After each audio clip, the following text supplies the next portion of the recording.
Hi, I'm Ted. And I'm Kathy. We're the Coolies and we're the owners of Alpine Berry Farm. The history of the farm started about 1980. My dad planted 900 blueberry bushes, 1 acre. And then we came on board about 87. And then my dad passed away in 97, and we continue to operate the farm to this day, selling 1 acre of blueberries. You pick organic blueberries. And our largest yearly crop has been 4,000 pounds, but our average is around 2,000 pounds a year. So we have people coming for since 1980, so that's the last 30-some years. And these people have started as kids, and now they're adults and they have their own kids. They come back every year. So it's sort of like a old-time get-together visit when they come in the blueberry patch. Tradition, right. They have their annual blueberry outing, and the kids want to come back every year. Kathy has a couple stories about that. Kathy, you want to? Okay. What else happened out there? Oh, about the girls in the blueberry patch. Yeah, let's just do Zelfie. Okay. Well, our oldest customer and our most longest coming customer is called Zelfie Naylor, and now she's 100 years old. 102 now. 102 now. And her son drives her, and he's like 75 out. She quit driving a couple years ago. So she's been coming for the past 25 years. And she started, when she was younger, she made pies with our blueberries. And she sold them at a nearby town farmer's market, so she was really excited about them.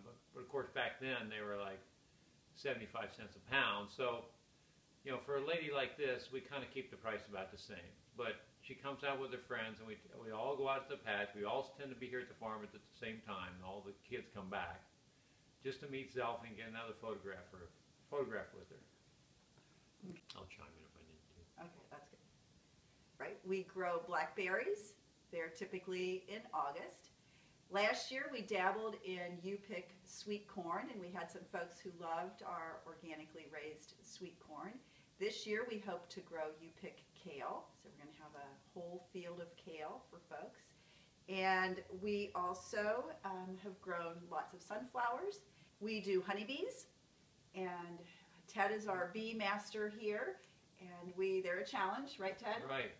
I usually go out in the field when everybody's in the patch with my suit on, so I look like a spaceman. We also have our art barn.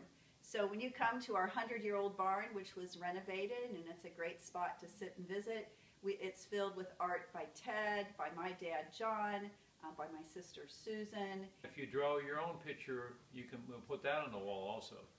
Okay. We also rent our barn out because it's a pretty unique spot for parties. And you can hire somebody to roast a pig or do some fried chicken. So I promote good, healthy food to everybody. I bring dietetic students out here. I bring gardening students from the local primary school, and we'll show them how lush gardens can be and how people can grow their own food, and the most important thing, how great it tastes when it's nice and fresh.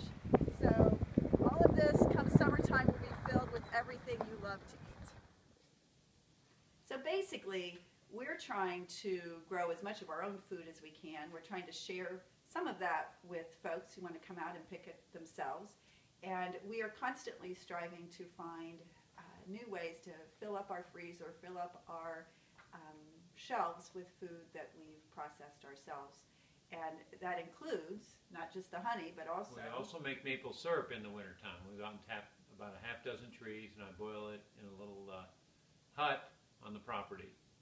And we're not ready to sell that yet, but maybe someday that'll be down the road. Another thing we have people come out and have their own gardens here on our property. They're allowed to use our tools and such, and they grow their own food here also, little plots.